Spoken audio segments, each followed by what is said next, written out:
तो यहाँ पर जहाँ हम बात करेंगे पीरियोडिसिटी की, तो पीरियोडिसिटी हम देखेंगे बेसिकली मॉडर्न पीरियोडिक टेबल में। ठीक, समझिएगा इसको बात को ध्यान से। मॉडर्न पीरियोडिक टेबल जो आपके पास है, आपने देखी है। मॉडर्न पीरियोडिक टेबल में हम पीरियोडिसिटी और प्रॉपर्टीज़ को समझेंगे। ध्यान देने वाली बात क्या है कि मॉडर्न पीरियोडिक टेबल को हमें देखना है।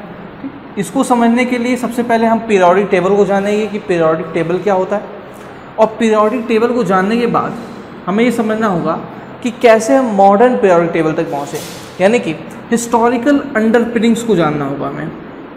हिस्टोरिकल अंडरपिनिंग्स,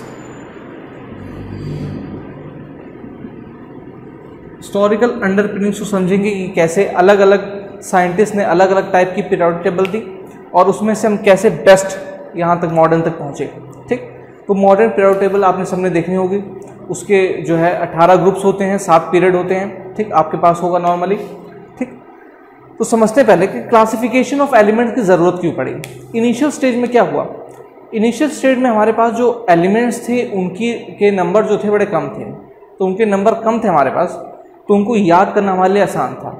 लेकिन जैसे जैसे टाइम प्रोसीड किया, नंबर ऑफ एलिमेंट्स बढ़ते चले गए, नए नए एलिमेंट्स का हमने खोज की, डिस्कवरी हुई, और एक बहुत ज़्यादा लार्ज अमाउंट में एलिमेंट्स आपके हो गए। प्रेजेंटली आपके पास 118 एलिमेंट्स हैं। सारे एलिमेंट्स को याद कर पाना बहुत मुश्किल था, तो सारे एलिमेंट्स को याद कर पाना बहुत मुश्किल था। तो याद करने के लिए, उनकी प्रॉपर्टीज़ को समझने के लिए हमने क्या किया, एक अरेंजमेंट बनाने की कोशिश की। अलग अलग साइंटिस्ट ने अलग अलग अरेंजमेंट बनाने की कोशिश की कि काश शायद कोई ऐसा कोई ट्रेंड मिल जाए जैसे जिनकी वजह से हम उनकी प्रॉपर्टीज़ को समझ सकें। प्रॉपर्टीज़ मतलब फिजिकल प्रॉपर्टीज़ भी और केमिकल प्रॉपर्टीज़ भी, दोनों के बिहेवियर को समझ सकें। ठीक, इसके बाद क्या हुआ, इस तरह की चीज़ें थी। तो अब हम बात करेंगे कि अलग अलग साइंटिस्ट कौन कौन से थे वो, और उन्होंने क्या क्या पीरियोडिक टेबल दी, और उनके ट्रेंड्स को हम समझने की कोशिश करेंगे। तो सबसे पहले हम बात करेंगे डोबर्नियर ट्राइड्स की। ठीक, ये डोबर्नियर ट्राइड्स थे, कैसे ये जो है बात हुई। डोबर्नियर ट्राइड्स में एक्चुअल हुआ क्या कि डोबर्नियर ने देखा क्या, उन्होंने ट्राइड का रूल बनाया। ट्राइड का रूल क्या बनाया, 3 एलिमेंट्स के सेट लिए, और ये कहा कि बेसिकली देखिए एक बात और जानना ज़रूरी है। हुआ क्या कि ये जितने भी हम लोग क्लासिफिकेशन करने वाले एलिमेंट्स के, ठीक, आपने डाल्टन एटॉमिक थ्योरी पढ़ी होगी। डाल्टन एटॉमिक थ्योरी अगर आपने पढ़ी तो ठीक, नहीं पढ़ी है तो आप हमारे फिजिकल केमिस्ट्री में जाकर देख सकते हैं, उसको मैंने बहुत डिटेल में पढ़ा रखा है, पॉइंट टू पॉइंट बातें की यहाँ पर मैंने। तो वहाँ पर क्या हुआ, अगर आपने इसको पढ़ा होगा तो बेसिस जो था किसी भी एलिमेंट का वो था atomic mass. Atomic mass basically होगा क्या कि जितनी भी क्लासिफिकेशन जितने साइंटिस्ट ने की है वो एटॉमिक मास के बेसिस पर किया गया है। एटॉमिक मास के बेसिस पर किया गया है, और जो मॉडर्न पीरियोडिक टेबल है हमारा वो एटॉमिक नंबर पे बेस है, मोसली ने जो बनाया हुआ है।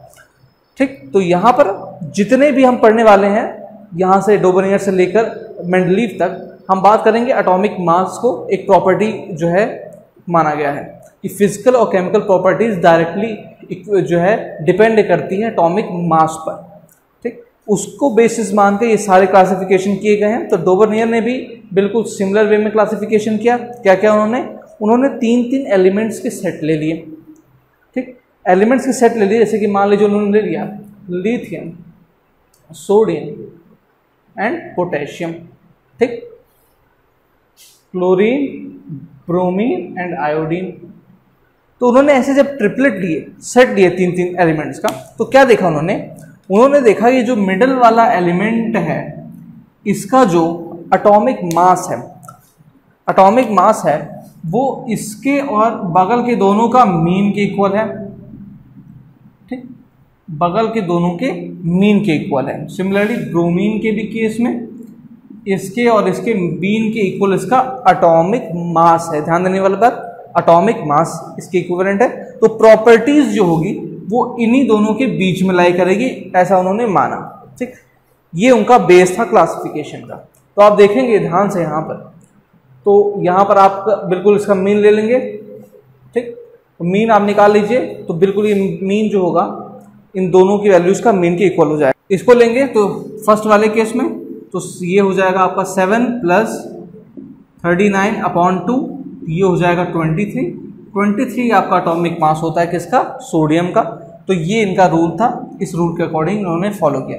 बहुत ही ब्रीफ में समझेंगे इस बातों को, और डिटेल में जानने की कोई ज़रूरत नहीं है, क्योंकि हमारे जो एग्जामिनेशन पॉइंट ऑफ व्यू से बहुत ज़्यादा इंपॉर्टेंट नहीं है। खाली हिस्टोरिकल अंडरपिनिंग्स मैं आपको बता रहा हूँ ताकि आपको एक ब्रीफ आइडिया मिल जाए कि कैसे पिक्चर चल रही है आगे। तो ये हो गया आपका, ये इनका बेस था क्लासिफिकेशन का। ठीक, सारे यहाँ पर एक बात और आपको ध्यान देने की है, एटॉमिक मास के बेसिस पर ये जितने भी क्लासिफिकेशन किए गए हैं एटॉमिक मास के बेसिस पे किए गए हैं। लेकिन इनिशियल स्टेज में एक कंडीशन ये थी कि इनिशियल टाइम में जो एटॉमिक मास की वैल्यूज़ थी, जो उस टाइम के लोगों ने कैलकुलेट की थी और जो आज हम प्रेजेंटली कैलकुलेट करते हैं, उसमें अंतर था। मतलब उस टाइम जो है जो एटॉमिक मास था उसकी वैल्यूज़ में डिफेक्ट था। ठीक, एक चीज़। दूसरी चीज़ ये कि आपने एक चीज़ पढ़ी है, वो है आइसोटोप। क्या है? आइसोटोप। आइसोटोप की डिस्कवरी तो मान लीजिए उस टाइम पे नहीं हुई थी, लेकिन आइसोटोप की प्रॉपर्टी ये होती है कि इसमें आपका एटॉमिक नंबर जो होता है वो रहता है सेम और एटॉमिक मास कर जाता है डिफर। जैसे कि क्लोरीन, ये क्या है? क्लोरीन के आपके 2 आइसोटोप होते हैं, एक का मास होता है 35 और दूसरे का होता है 37। इसका मीन लेकर 35.5 हम मान के काम करते हैं। लेकिन उस टाइम पर तो 35.5 मानेंगे कैसे? 2 आइसोटोप है, कौन सा लेट करेंगे? इसके बेसिस पर क्लासिफिकेशन आपका रॉन्ग हो गया। तो मेनली जो इनिशियल क्लासिफिकेशन थे उसमें 2 ड्रॉबैक बहुत इंपॉर्टेंट है। एक है उस टाइम पर एटॉमिक मास की वैल्यू का करेक्ट ना होना, और दूसरा है कि आपका आइसोटोप अगर हो जाएगा तो 2 एटॉमिक मासेस हो जाएंगे, एटॉमिक मासेस ही अलग अलग हो जाएंगे, तो कौन सा कंसीडर करेंगे? ये जो है एक क्वेश्चन था, डायलेमा टाइप था। तो यहाँ पर ये हो गया, तो इस ट्रेंड को फॉलो किया गया, इस ट्रेंड पे के बेसिस पर कुछ अरेंजमेंट की गई।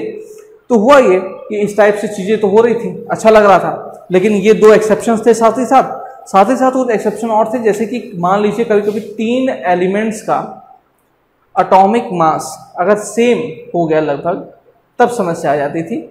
तो इसी वजह से ये जो ट्रेड था इसको कैंसिल कर दिया गया और दूसरे क्लासिफिकेशन की तरफ आगे बढ़े गए हम। अगला क्लासिफिकेशन किया न्यूलैंड ने, तो उन्होंने बनाया Newlands law of octaves. Newlands law of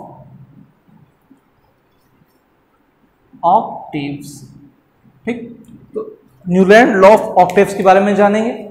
Newland law of octaves में बेसिकली क्या था कि इन्होंने क्लासिफिकेशन किया, जैसे कि हम लोग म्यूजिक में पढ़ते हैं सारे गामा, तो उसमें 7 सुर होते हैं। तो उन्होंने कहा कि 7 एलिमेंट्स को अगर हम 7 एक लाइन में अरेंज कर दें और फिर जो 8वां एलिमेंट है उसको फर्स्ट से लेकर फिर से अरेंज करें, तो जो प्रॉपर्टीज है वो रिपीट करती हैं। ये इनका मानना था। तो उन्होंने उसके बेसिस पर अरेंजमेंट किया। उन्होंने कैसे अरेंजमेंट किया मैं आपको दिखाता हूं। लिथियम,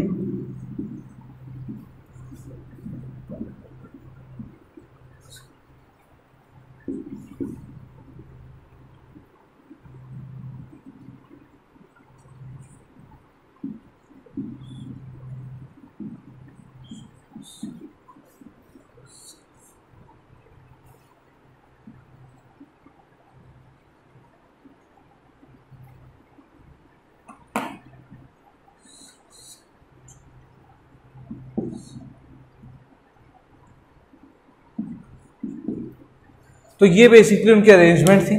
ठीक, तो इन्होंने ये ट्रेंड आप ध्यान से देख लीजिए। उन्होंने कहा कि हाइड्रोजन की प्रॉपर्टी जो होगी बिल्कुल जो है फ्लोरीन से मैच करेगी, लिथियम की जो प्रॉपर्टी होगी वो आपकी सोडियम से मैच करेगी, बेरिलियम की मैग्नीशियम से, बोरॉन की एल्युमिनियम से, कार्बन की सिलिकॉन से, नाइट्रोजन की फॉस्फोरस से और ऑक्सीजन की आपकी सल्फर से बिल्कुल मैच करेगी। ठीक, ये उनका लॉ था ऑक्टेव्स का। 7 एलिमेंट्स को साथ में अरेंज किया, 8वां एलिमेंट उन्होंने ले आया नीचे और फिर से अरेंजमेंट वैसे की और सिमिलरली आगे ऐसे बढ़ाते चले गए जो एलिमेंट्स थे वहां पर। ठीक, ये रूल भी अच्छा था। ठीक, म्यूजिक की तरह बिल्कुल है, सारे गामा करके पूरा ये रूल अच्छा था, बिल्कुल ट्रेंड समझ में आ रहा है। लेकिन इसमें भी कुछ एक्सेप्शंस हैं। क्या एक्सेप्शंस है? ध्यान से देखिए, यहाँ पर आप देखेंगे तो हाइड्रोजन के बाद सीधा लिथियम आ गया है, बीच में गायब है आपका हीलियम। क्या गायब है? हीलियम आपका मिसिंग है, और हीलियम आपका मिसिंग है तो आप जानते हैं इसका एटॉमिक जो नंबर होता है, और एटॉमिक मास के बेसिस पे भी करेंगे तो इसको इसके बीच में आना चाहिए था। इससे क्या पता चला? इससे ये पता चलता है कि एट दैट टाइम जो नोबल गैसेस हैं उनकी खोज नहीं हुई थी, नोबल गैसेस की डिस्कवरी उस टाइम हुई नहीं थी, तो उस टाइम पर ये हीलियम प्रेजेंट नहीं था, और हीलियम प्रेजेंट नहीं था तो ये इस टाइप से अरेंजमेंट था। अगर उस टाइम पे हीलियम हो जाता तो ये जो न्यूलैंड लॉ ऑफ ऑक्टेव्स है ये रॉन्ग हो जाता उसी समय। ठीक, इसके अलावा क्या एक्सेप्शंस थे? एक्सेप्शन बिल्कुल, इसका भी बेसिस एटॉमिक मास था, एटॉमिक मास के बेसिस पर अरेंजमेंट की गई थी। और एटॉमिक मास आप जानते हैं कि मैंने आपको बताया कि उस टाइम पर एटॉमिक मास से जो है दो एक्सेप्शन बनते हैं। एक तो फॉर्मेशन ऑफ आइसोटोप, आइसोटोप होगा तो दो एटॉमिक मासेस हो जाएंगे, तो किसको प्रेफरेंस दिया जाए उसमें भी जो है प्रॉब्लम हो जाएगी, और साथ ही साथ उस टाइम पर एटॉमिक मासेस की जो वैल्यू थी उनमें डिफेक्ट थे, अच्छा मेथड नहीं था कैलकुलेट करने का, इसलिए डिफेक्ट थे। तो ये आपको पता चल गया, ये हो गया इसका एक्सेप्शन। नोबल गैस का फॉर्मेशन बाद में हुआ, अगर नोबल गैस इसमें होते तो ये न्यूलैंड लॉ ऑफ ऑक्टेव्स भी उसी समय रॉन्ग हो जाता। ठीक, अगला देखते हैं। तीसरा आपका आया Lothar Meyer curve. Lothar Meyer curve, Lothar Meyer curve आया, तो लोथर मेयर कर्व के बारे में जानेंगे। लोथर मेयर कर्व भी बिल्कुल सिमिलर था, इसका भी बेसिस आपका एटॉमिक मास था। इन्होंने क्या किया? कर्व को प्लॉट किया। क्या कर्व को प्लॉट किया? इन्होंने कर्व को प्लॉट किया atomic volume, atomic volume versus atomic mass. इन दोनों का उन्होंने कर्व प्लॉट किया, तो हुआ क्या? बिल्कुल, ये मान लीजिए आपकी कोऑर्डिनेट एक्सिस है, एक्स एक्सिस पे उन्होंने रख दिया एटॉमिक मास को, और वाई एक्सिस पे आपका रख दिया एटॉमिक वॉल्यूम को। ठीक है, तो कुछ कर्व मिला उनको। एटॉमिक वॉल्यूम कैसे कैलकुलेट की उन्होंने?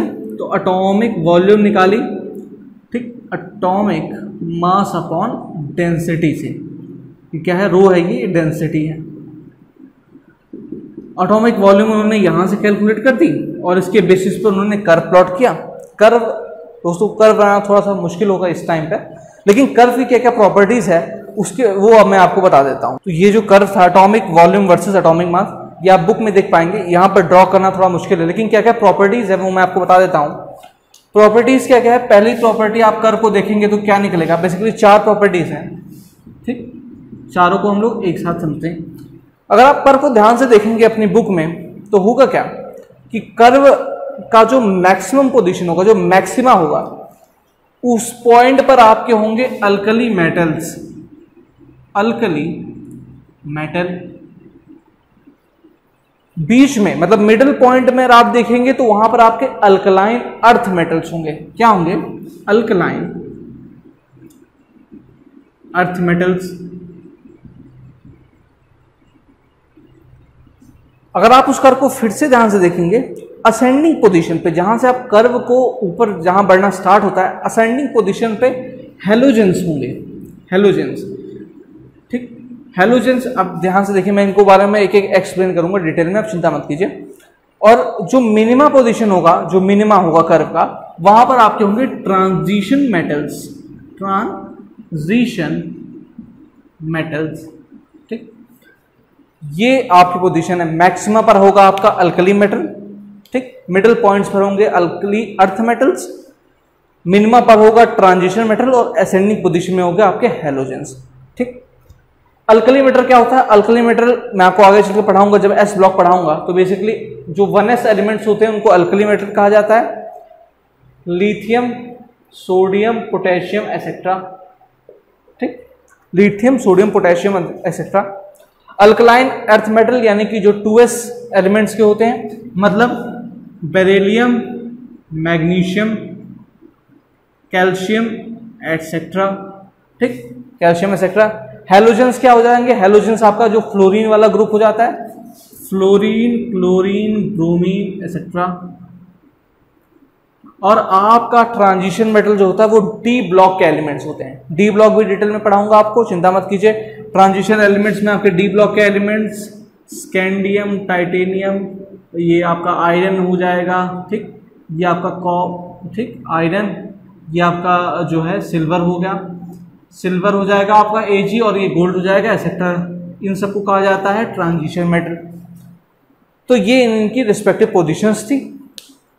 क्या बेसिस पर कर्व प्लॉट था? एटॉमिक वॉल्यूम वर्सेस एटॉमिक मास पर एक कर्व प्लॉट था। और ये बिल्कुल इस टाइप से आप देखेंगे तो जिगजैग में ऊपर नीचे करके ऐसे ऐसे बना होगा, ठीक। पोजीशंस क्या क्या थी ये आपको मैंने बता दी, ठीक। ध्यान देने वाली बात ये है, बेसिस तो इसका भी एटॉमिक मास था, लेकिन फर्दर जब आगे चलकर हमने इस कर्व को प्लॉट किया atomic volume versus atomic number में, एटॉमिक, ध्यान से सुनिएगा, atomic volume versus atomic number में, तब भी ये जो कर्व था बिल्कुल सेम कर्व मिला। तो यानी कि बिल्कुल सेम कर्व बना, यानी कि लोदर-मेयर का जो ये कर्व था बिल्कुल करेक्ट था, ठीक। ये हो गया बेसिस। अब आगे अगला वाला फर्दर प्रोसीड करते हैं। अगला आया आपके सामने Mendeleev periodic table. Mendeleev periodic table जो है आपका, ये आपका ओरिजिनल पीरियोडिक टेबल है, ये रियल पीरियोडिक टेबल है। इसके बारे में आपने इनिशियल क्लासेस में आपने पढ़ा भी होगा। ये इसका भी बेसिस आपका एटॉमिक मास था, एटॉमिक मास के बेसिस पर इसको भी बनाया गया था। लेकिन इसकी कुछ खास बात थी। बाकी पीरियोडिक टेबल मैंने आपको बताया कैसे कैसे ट्रेंड्स था, यहां पर खास क्या था, यहां पर बात बिल्कुल एक टेबल को फॉर्मेशन किया गया था, टेबुलर फॉर्म में बनाया गया था। पीरियड्स थे, ग्रुप्स थे, ग्रुप्स एंड पीरियड्स में डिवाइड किया गया था। एलिमेंट्स को एटॉमिक मास के बेसिस पर जो है बनाया गया था इसको। साथ ही साथ जो एलिमेंट्स डिस्कवर्ड थे उसको भी पुट किया गया था, और फर्दर डिस्कवरी जो एलिमेंट्स की हो सकती है और उनकी प्रॉपर्टी सिमिलर होगी उसके लिए स्पेस भी छोड़ा गया था इसमें। ये पीरियोडिक टेबल बहुत ही अच्छा फॉर्म में था, इसको जो है पढ़ना और रीडेबल था, अच्छा था, आसानी से पढ़ सकते थे, समझ सकते थे। पीरियोडिक ट्रेंड थे, लेकिन इसके साथ भी कुछ एक्सेप्शंस थे। क्या क्या एक्सेप्शंस थे? एटॉमिक मास के बेसिस पे इनको बनाया गया था। इसमें बेसिकली इसके प्लॉटिंग में फोकस किया गया था प्रॉपर्टीज का मैच करना। तो कई पॉइंट्स पर एक्सेप्शंस थे यहाँ पर, जहाँ पर एटॉमिक मास तो कम या ज़्यादा हो रहा था, उसको ऊपर नीचे करके अरेंजमेंट कर दी गई, फोकस किया गया प्रॉपर्टीज के मैच होने पर, ठीक। एटॉमिक मास पर क्या एरर हो सकता था, मैंने आपको बताया कि आइसोटोप का फॉर्मेशन था। आइसोटोप अगर आएंगे तो किसको क्या पोजीशन दी जाएगी, कंफ्यूजन वाली बात है। और साथ ही साथ उस टाइम पर एग्जैक्ट एटॉमिक मास निकालने का कोई तरीका नहीं था। काफ़ी मॉडर्न फॉर्म में था, पीरियड्स थे, ग्रुप्स थे, इसके बारे में भी आप डिटेल में पढ़ चुके होंगे, तो मैं ब्रीफ में आपको बता रहा हूँ, ठीक। यहाँ से ये जो है पीरियोडिक टेबल आया, यहाँ के बाद एक क्रिटिकल पॉइंट आया ये, और एक साइंटिस्ट आए मोज़ेली, उन्होंने किया एक एक्सपेरिमेंट। उस एक्सपेरिमेंट में उन्होंने क्या देखा कि root under new is proportional to Z, ठीक। ऐसे तो मोज़ेली एक्सपेरिमेंट मैंने आपको पढ़ा रखा है, some basic concept of chemistry में का आप वीडियो देखेंगे तो मैंने मोज़ेली एक्सपेरिमेंट को एक्सप्लेन भी किया हुआ वहां पर, और रिलेशन भी बताया था जेड ए और बी में। तो ये फ्रीक्वेंसी का अंडर रूट प्रोपोर्शनल था जेड के। जेड क्या है? एटॉमिक नंबर है आपका। तो उन्होंने क्या देखा कि एक्सरे डिफ्रैक्शन एक्सपेरिमेंट में कि अगर फ्रीक्वेंसी जो है एटॉमिक नंबर के प्रोपोर्शनल है, तो जो प्रॉपर्टीज होंगी एलिमेंट की वो डिपेंड करेंगी एटॉमिक नंबर पर, ना कि एटॉमिक मास पर। तो इसको बेसिस मान के उन्होंने न्यू पीरियोडिक टेबल का फॉर्मेशन किया, जिसको आज हम जानते हैं मॉडर्न पीरियोडिक टेबल के नाम से। Modern periodic table. Modern periodic table के बारे में हमें पढ़ना है, बहुत डिटेल में पढ़ना है। सारे एलिमेंट्स को फर्दर डिवाइड करके S, P, D and F block element करके हम पूरा डिटेल में पढ़ने वाले हैं। लेकिन इस मॉडर्न पीरियोडिक टेबल के कुछ एक्सेप्शंस हैं, मतलब एक्सेप्शंस इन द सेंस कुछ इसमें जो है डिफेक्ट्स हैं। डिफेक्ट्स क्या क्या है? सबसे पहला डिफेक्ट आता है पोजीशन ऑफ हाइड्रोजन को लेकर। पोजीशन ऑफ हाइड्रोजन, अगर आप ध्यान से देखेंगे तो ऑक्टेन रूल में भी आपने देखा होगा कि हाइड्रोजन की प्रॉपर्टी को फ्लोरीन के सिमिलर बताया गया था, यानी कि हाइड्रोजन की प्रॉपर्टी जो थी वो हैलोजन के काफी सिमिलर थी। लेकिन मॉडर्न पीरियोडिक टेबल में यहां पर हाइड्रोजन को प्लेस कर दिया गया है लिथियम के ऊपर, यानी कि एस ब्लॉक का एलिमेंट माना गया है, लेकिन प्रॉपर्टी इसकी ज्यादातर ग्रुप 17 से मिलती हुई है। इस वजह से ये एक पॉइंट है एक्सेप्शन का। हाइड्रोजन के ऊपर एक अलग सा चैप्टर है, उस चैप्टर को भी हम पढ़ेंगे। उसके अलावा एक्सेप्शंस है lanthanide and actinides. Lanthanide and actinide, lanthanide and actinide. अभी लेंथेनाइट एक्टिनाइट क्या है? तो अगर आप मॉडर्न पीरियोडिक टेबल को खोल के बैठे होंगे तो उसमें ध्यान से देखेंगे तो नीचे आपको 2 रो दिखाई देगी, वो पीरियोडिक टेबल से बिल्कुल अलग है। मतलब मान लीजिए ये आपका पीरियोडिक टेबल ऐसे करके होगा, तो नीचे आपको बिल्कुल ऐसे करके 2 रो दिखाई देंगी। ये जो 2 रो हैं ये लेंथेनाइट एंड एक्टिनाइट सीरीज हैं। इनको बीच में से निकाल के अलग रख दिया गया है। क्यों अलग कर दिया गया है इसका भी कोई खास एक्सप्लेनेशन नहीं है, ये भी एक एक्सेप्शन है। 4f एंड 5f यानी कि f ब्लॉक के इलेक्ट्रॉन्स होते हैं, f ब्लॉक एलिमेंट्स इनको कहते हैं। इनमें जो लास्ट इलेक्ट्रॉन होता है वो 4f में होता है, 4f इसमें होता है और इसमें होता है 5f में। ठीक, तो ये जो है ये एक्सेप्शन है। साथ ही साथ एक्सेप्शन क्या है? कुछ एलिमेंट्स को ऐसे प्लेस कर दिया गया है जिनकी प्रॉपर्टीज बिल्कुल सिमिलर नहीं है, जैसे कि कॉइनेज मेटल्स को, कॉइनेज मेटल्स को साथ में प्लेस कर दिया गया है, इनकी प्रॉपर्टी सिमिलर लगभग नहीं होती है, Cu, Ag एंड Au को। ठीक, ये कुछ जो है एक्सेप्शंस। इसके अलावा मेटल्स एंड नॉन मेटल्स के बेसिस पर भी क्लासिफिकेशन साफ नहीं है। मेटल्स एंड नॉन मेटल्स का भी क्लासिफिकेशन साफ साफ नहीं किया गया। तो ये कुछ एक्सेप्शंस है। ये एक्सेप्शंस है मॉडर्न पीरियोडिक टेबल के ऊपर। मेंडलीव पीरियोडिक टेबल मैंने आपको थोड़ा ब्रीफ में आइडिया दिया है, मैं उम्मीद करता हूँ आपने पढ़ा होगा और जो है इसको आप पढ़ भी सकते हैं। बेसिकली इसमें भी क्या था, ग्रुप एंड पीरियड्स में डिवाइड किया गया था एंड स्पेस को छोड़ा गया था। उसके बाद यहाँ पर आपका मॉडर्न आ गया। मॉडर्न की क्या क्या एक्सेप्शन है मैंने आपको बताया। एक आपका एक्सेप्शन है हाइड्रोजन की पोजीशन। हाइड्रोजन की पोजीशन को लेकर एक सेपरेट चैप्टर है, उसको भी एकदम डिस्कस करेंगे हम लोग। लेंथेनाइट एक्टिनाइट्स क्या होते हैं वो भी हम डिस्कस करेंगे। 4f and 5 block electrons, f block electron basically. उसके अलावा कॉइनेज मेटल की प्रॉपर्टीज, इनको साथ में प्लेस कर दिया गया, इनकी प्रॉपर्टीज लगभग सिमिलर नहीं है। And metals and non metals को बहुत ही अच्छे से जो है डिफ्रेंशिएट नहीं किया गया, बहुत अलग अलग प्लेस नहीं किया गया, थोड़ा सा मिक्सचर हो गया है।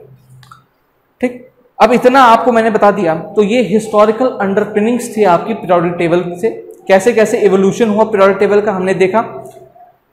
और बेसिकली यहाँ पर ये भी एक चीज़ और ध्यान देने की है कि एलिमेंट्स आपके 118 हैं, सारे एलिमेंट्स जो है नेचर में फाउंड नहीं होते। कुछ एलिमेंट्स आपके मैनमेड हैं जिनको हमने एटॉमिक रिएक्शंस के थ्रू बनाया हुआ है, और उसमें बहुत सारे एलिमेंट्स हैं जो यूरेनियम के आगे आते हैं। सारे एलिमेंट्स जो है आपके मैनमेड हैं, आर्टिफिशियल एलिमेंट्स हैं, तो उनको प्लेस करने के लिए भी जगह है वहाँ पर। साथ ही साथ तो ये हिस्टोरिकल अंडरपिनिंग्स आपकी खत्म होती है। क्लासिफिकेशन ऑफ एलिमेंट्स का बेसिस आप समझ गए होंगे, क्या क्या क्लासिफिकेशन आप समझ गए होंगे। अब हम फर्दर मूव करते हैं, अब इनकी पीरियोडिक प्रॉपर्टीज को जानेंगे मॉडर्न पीरियोडिक टेबल के रेफरेंस में कि क्या ट्रेंड है प्रॉपर्टीज का, कैसे कैसे प्रॉपर्टीज चेंज होती हैं। अगले टॉपिक में बढ़ते हैं, तो इसमें हम पढ़ेंगे नॉमेनक्लेचर। हम पढ़ेंगे nomenclature of elements, nomenclature of elements के बारे में बात करेंगे। Having atomic number greater than 100। तो अभी मैंने आपको बताया थोड़ी देर पहले कि आर्टिफिशियल एलिमेंट्स का फॉर्मेशन हो रखा है। बहुत सारे आर्टिफिशियल एलिमेंट्स जो है न्यूक्लियर रिएक्टर्स के थ्रू बनाए गए हैं, रिएक्शंस के थ्रू बनाए गए हैं। तो बेसिकली यूरेनियम के बाद जो एलिमेंट्स है वो आर्टिफिशियली हैं। तो आर्टिफिशियल एलिमेंट्स का फॉर्मेशन जो होता है, उसका जब फॉर्मेशन होगा आपका, तो उसके नेमिंग को लेकर कि उसका नाम क्या बेसिकली रखा जाएगा, उसको लेकर IUPAC की कुछ गाइडलाइंस हैं।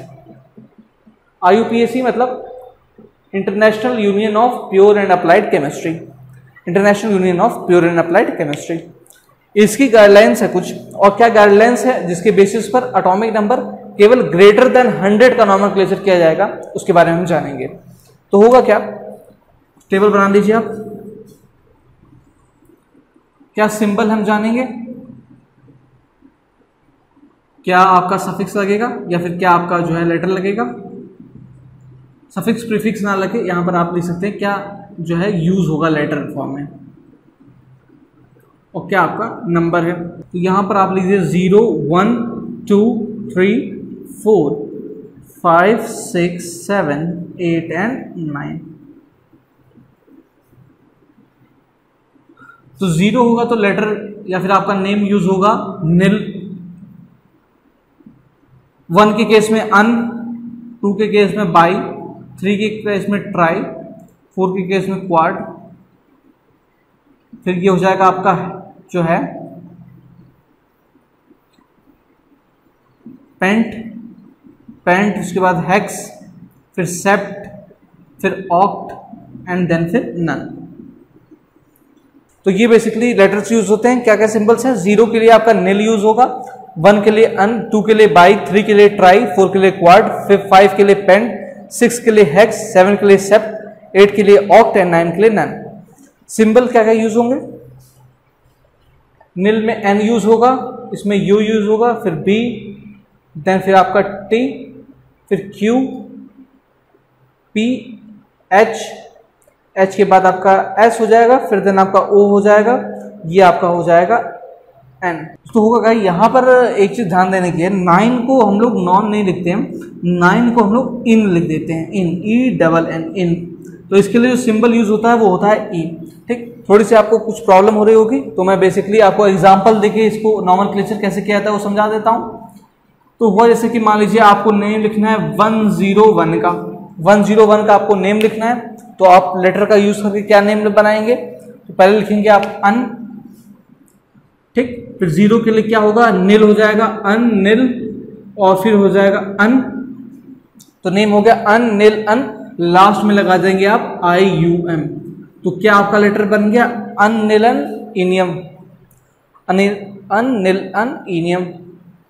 10111 का 111 का पूछ लेगा तो क्या लिख देंगे आप अन, 1 के लिए अन, फिर 1 के लिए अन, फिर तीसरी बार भी अन, और फिर लास्ट में आ जाएगा आपका IUM, तो ये हो जाएगा आपका नेम अन अन अन ईएम। ठीक है, सिंबल के फॉर्म में आप लिखेंगे तो कैसे लिख देंगे, तो अन के लिए आप यूज कर देंगे UN, और फिर ये हो जाएगा फिर से U। सिमिलरली 111 के लिए हो जाएगा आपका U एंड U। और भी बहुत सारे नेम आप लिख सकते हैं। अगर ग्रेटर देन 100 की बात करें, 108 का लिख सकते हैं, 109 का लिख सकते हैं, 1010 का लिख सकते हैं। ठीक, क्या क्या होगा आप नेम, अब मैं आपको बता देता हूँ। 1 ये हो जाएगा अनिल ऑक्नियम, ये हो जाएगा अनिल इनियम, ये हो जाएगा आपका अनिलियम। ठीक, ऐसे ऐसे करके बहुत सारे एलिमेंट्स का आप नाम लिख सकते हैं, और ये आपका मेथड होगा जिस मेथोडोलॉजी को आप फॉलो कर लेंगे। दोस्तों अब हम बात करते हैं, इतना आप समझ गए, लेकिन आपके मन में अब एक सवाल आना चाहिए। सवाल क्या आना चाहिए कि IUPAC ने ये नॉमेनक्लेचर का गाइडलाइन बनाया क्यों। मतलब बेसिकली जो डिस्कवर कर लेता है एलिमेंट्स को, उसी के नाम पर जो है उसका नेम रख दिया जाता। इस टाइप का सिस्टम बनाने की क्या ज़रूरत थी, तो उसका एक रीज़न है। वो रीज़न क्या है, वो है कन्फ्लिक्ट इस एटॉमिक मास को लेकर, एटॉमिक नंबर को लेकर, सॉरी 104 एटॉमिक नंबर का जो एलिमेंट है इसको लेकर कन्फ्लिक्ट हो गई। कन्फ्लिक्ट क्या हुई, इसकी डिस्कवरी को लेकर थोड़ा सा प्रॉब्लम है। अमेरिका ने कहा कि उसने इसको डिस्कवर किया, तो इसका नाम रख दिया उसने रदरफोर्डियम, रदरफोर्डियम। एंड रशिया ने कहा कि डिस्कवरी उन्होंने की है रशियंस ने, उसका नाम रख दिया कुर्चाटोवियम, कुर्चाटोवियम हो गया, और एक ने रख दिया रदरफोर्डियम। अब हुआ क्या कि कन्फ्लिक्ट हो गया दोनों के बीच में। अब दोनों के बीच में अगर कन्फ्लिक्ट हो गया तो अमेरिका एंड रशिया के बीच में तो बहुत समय से कॉन्फ्लिक्ट चलता रहता है। अब इस बेसिस पर कन्फ्लिक्ट हो गया, तो फर्दर कन्फ्लिक्ट को रोकने के लिए IUPAC ने क्या किया कि इस नॉमेनक्लेचर सिस्टम को बना दिया ताकि कोई भी कन्फ्लिक्ट ना हो, और इसी नॉमेनक्लेचर सिस्टम को फॉलो करते हुए जो है सबका नेमिंग किया जाए और किसी भी दो कंट्रीज़ के बीच में या फिर दो पर्सन्स के बीच में कभी कोई कन्फ्लिक्ट ना हो। एक इंटरेस्टिंग बात और है, जितने भी जो आर्टिफिशियल एलिमेंट्स की डिस्कवरी चल रही है दोस्तों, वो बेसिकली दो जगहों पर चल रही है। एक चल रही है कैलिफोर्निया में, यूएसए में, कैलिफोर्निया में जो कि यूएसए के अंदर है, और दूसरी चल रही है मॉस्को में जो कि रशिया के अंदर है। दूसरी चल रही है मॉस्को में जो रशिया के अंदर है। तो बेसिकली अगर इन्हीं दो जगह पर डिस्कवरी चल रही है तो जाहिर सी बात है कि कन्फ्लिक्ट भी इन्हीं दो कंट्रीज के बीच में होगा। इस कन्फ्लिक्ट को एकदम खत्म कर देने के लिए आईयूपीएसी ने सिस्टम फॉलो किया ताकि बिल्कुल कन्फ्लिक्ट ना हो और हम लोग को एलिमेंट्स जो मिले उनके नेमिंग में भी कोई प्रॉब्लम ना हो। दोस्तों अभी की वीडियो के लिए इतना ही। अगर वीडियो पसंद आया तो लाइक करें, कमेंट करें, और अगर आप नए आए हैं चैनल को सब्सक्राइब भी कर लें। अगर कोई प्रॉब्लम होती है आपको, मतलब कोई क्वेश्चन क्वेरीज आपको आस्क करनी है, तो आप हमारे टेलीग्राम के चैनल पर जुड़ सकते हैं। टेलीग्राम का लिंक मैं डिस्क्रिप्शन में डाल रहा हूँ। उसके अलावा आप हमें इंस्टाग्राम पे भी फॉलो कर सकते हैं। एंड आने वाले जो वीडियोस हैं उसमें हम डिस्कस करेंगे जो फर्दर प्रॉपर्टीज़ हैं, जैसे कि इलेक्ट्रोनेगेटिविटी, इलेक्ट्रॉन एफिनिटी, ठीक, ऐसी चीज़ों को डिस्कस करेंगे। Thank you.